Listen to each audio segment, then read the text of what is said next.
Good evening, all. So today I will talk about one of the topics that are very common across the globe, which is about the difference between country boy and city boy, or a farmer and an office boy, and so on. This conversation happens across the globe. So some people, some kids think they have a much tougher childhood than others, and in many cases it is true. So, for example, if you are living in a very tough neighborhood in the United States, and you are seeing these gangs and you are seeing these drug dealers and so on, and you see I don't know what kind of things that you will be subjected to, and sometimes you think the police is not doing well within your neighborhood. Definitely you will consider that it's a survival place, that you need to come home and you need just to go quickly to let me say, to your home. You need to try to avoid problems as much as you can. As much as you try always to control the situation, and if you were subjected to some kind of let me say, aggression from the streets, you always try to avoid confrontation, because you don't know who you are going to deal with and whom you are going to what kind of weapon he might be carrying, and so on. So some people consider this as a rough childhood. Some people consider that this kind of environment, it creates a better man. Well, it depends, really. It depends on the outcome of the environment. So if this environment has resulted in creating a criminal, so if you have managed to become, let me say, a teenager, and in your teenage, while you are a teenager, you somehow needed some money, and maybe you went out and you joined a gang and you start selling drugs, or you start stealing from the shops around you, then this is not a rough upbringing. This is just a criminal upbringing. So this kind of oppression has resulted you to become to cross the law. And you always, the parents' role and the community role is always try to spread awareness that there is no privilege in trying to steal from others, or there is no privilege whatsoever to be aggressive to others. Your manhood, your strength is not about stealing from others. Is not about being aggressive to others.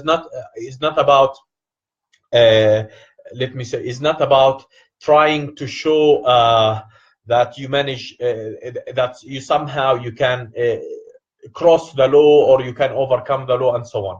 So I remember, but I think there is a good upbringing in the rough childhood, that I have listened once to an Austrian guy.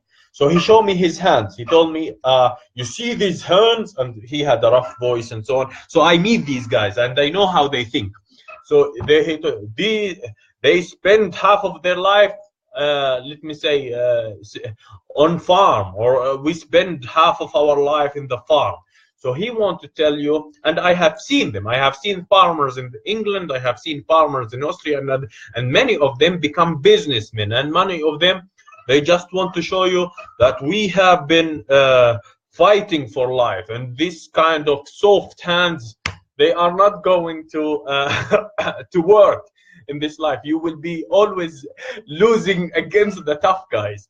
And in many cases, I think this is an exaggeration. And in many cases, yes, it's important that you reflect a strong image, that you reflect that you are a man who, and what is the meaning of a man across country, a man who is protective, a man who have this presence, a man that can always defend himself, a man that is not subjected to harm, that will not allow someone to subject him to harm.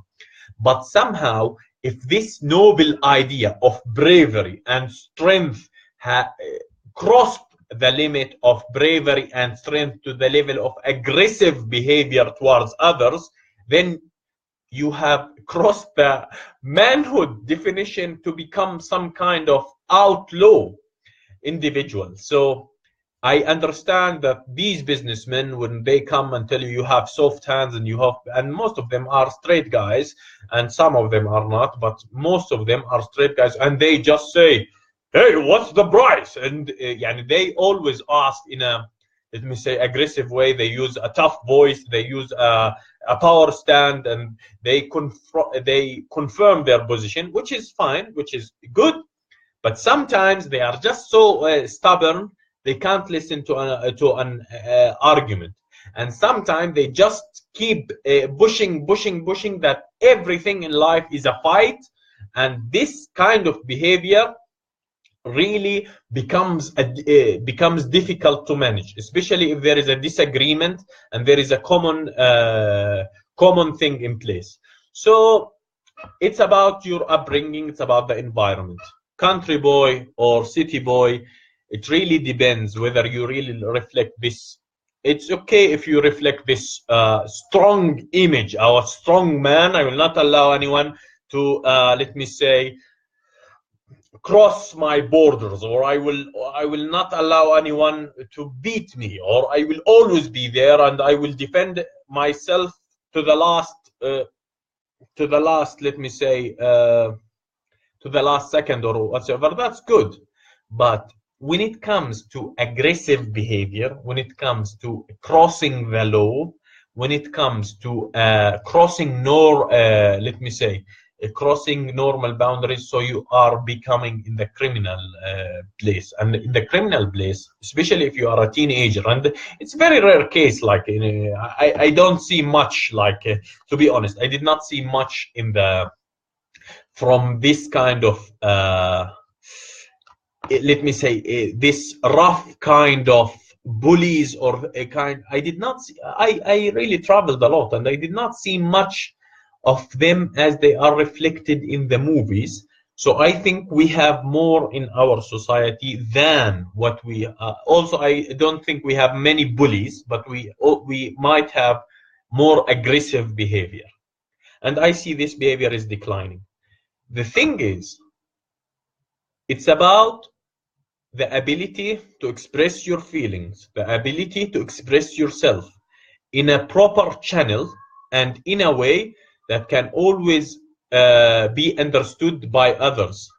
And if you can't express if you can't express yourself, if you can't express your position, if you can't express who you are, and you feel and you have this feeling within you that somehow you have been perceived as weak, or somehow you have been perceived or sometimes you lost the game, or sometimes you have been perceived as a soft boy, and you hate this image, then it might result in a very aggressive behavior.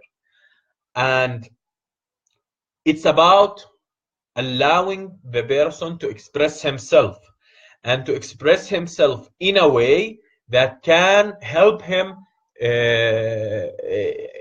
channel his emotion in a good place within the community. It's good if you have a rough upbringing that has resulted in you working hard, that has resulted in you understanding that in life nothing comes easy and you have to work for it.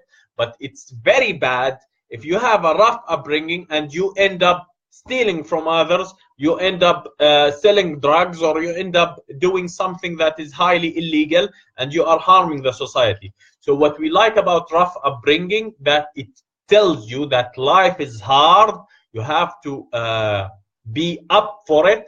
And unfortunately, big part of it these days, that life is hard, but it's a lot of it in the brain. So a lot of your ability to be received in a positive way within your community is highly within your capability to express yourself, whether it was in terms of production, it is programming, becoming a carpenter, or becoming a craftsman. It's about a lot of it. It's about the mind, and not small amount. It's a lot of it about the mind, and you have really to try to channel this kind of strength to always think rationally and to control your emotions. And I always consider the strongest men are the one who can control their emotions, not the one who can't control their emotions or live a life of impulsivity.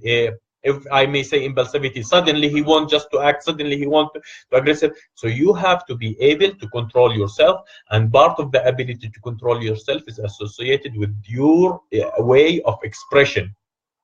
So that is being said, that's I wish that everyone have a good upbringing that's resulted in a man thinking that my life is about hard work, my life is about being positive, let me say, towards my community, helping my community, being a man in the, let me say, in the form of knights, like a knight will help the others, a knight is strong, a knight can defend his family, a knight, and so on. Not in the form that, yes, if I have a little bit of access, or if I have a little bit of power, so I can utilize it against my own. I don't think of my own people, I think of my own interest, and I think of sometimes I don't control even my emotions. So, country boy, city boy, I don't know where you are coming from, but I know one thing, that one of the important things that you should think about in your childhood, that you are a man and you have a clear vision in front of you, and you should understand what are your interests, and you should understand what are the things that you like, and you should understand what are the things you don't dislike, and you should be able to reflect on situations around you to be able to help you to judge on them. And this means that if something happened that I don't like, I always think why I'm angry. I always think why I'm sad. I always think why this has happened to me. And from this kind of behavior, from this kind of approach, you would be able to control yourself, and you would be able to channel your emotions in a positive way. If you could not express yourself, you might end up expressing yourself in the wrong way. So that is being said, and I always encourage a good conversation. You should always find someone that you can have a good conversation with. This is very important. A place where you can channel your energy. So a place where you spend your time trying to make something that you like, whether it was in sport. I see many people like spend a lot of their time, their childhood, playing football. So if it's football, let it be. If everybody wants to channel his energy playing football, let it be. There is no objection with that. At the end of the day, if you don't spend your time doing something you enjoy, you will end up feeling bored. And if you end up feeling bored, you might end up feeling angry. And if you felt angry, you might end up becoming aggressive. So you have to analyze this, and you have to think, what are the things I like and what are the things that you don't like. And always you should hear the right influence from the society. Negative influence can just be your disadvantage, and this peer pressure is important in this psychological situation. So it's important that parents spread positive values within their children, and the community reinforce these values. It's we should really. The other day, one guy told me, I don't know how to talk to girls, and he was a teenager. Maybe I can stop her in the middle of the street and ask her for her number. So a lot of kids will think, oh, he's brave. But I would really think that he has done this way of trying, let me say, to overcome all of these social obstacles because he has a strong feeling of, let me say, attachment, or he has a strong feeling of affiliate, of likeness, and he wants to express himself. And with this barrier in mind, I don't know what's the situation, but definitely this some people tell him this is wrong. Sometimes we kind of say, yeah, if it's our society, this is not acceptable within society. This is not a man behavior.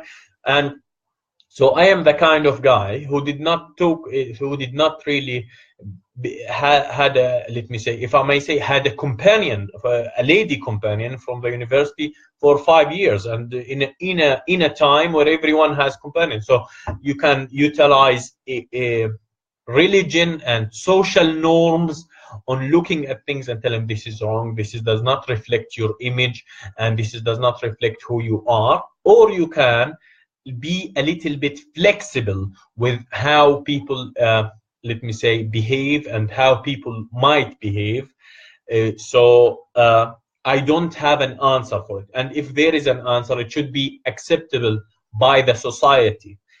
It should be how people express themselves. There is always the official way and there is the unofficial way.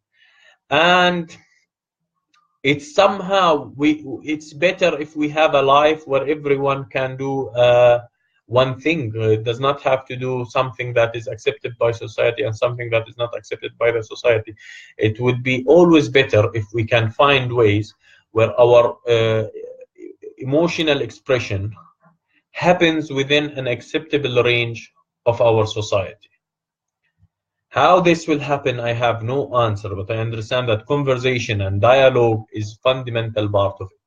Whether you were a city boy or whether you were a country boy or whether you were a farmer or whether you want to say, you see these hands, they spend their childhood doing this and that, and it's okay. You can say that and you can reflect that the struggle you had and the toughness you had and the tough life you had, it does not give you an advantage, but it has given you a trait that you work hard, that everyone will work hard. And if your hand were soft whatsoever for any reason that you was not engaged in kind of labor work, or you did not fight much in your childhood, or you was not put in a survival position, of course that's all part of your character.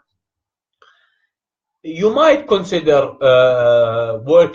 you might consider becoming stronger, but also you need to consider that you should always work hard and nothing in life comes easy.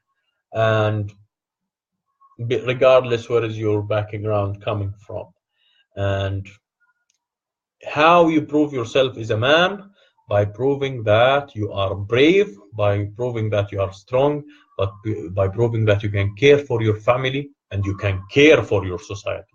And this is what kind of traits that should be emphasized. A man is a man who can take care of his family, who can take care of the people around him, who can take care of his society. This is the kind of man that we are looking for. We are not looking for the aggressive kind of man that result only in causing chaos and causing damage. That has been said. I will leave it here and we'll see you tomorrow, 8:30, 8:45 in English, 8:30 in Arabic, in another daily broadcast. Have a great day.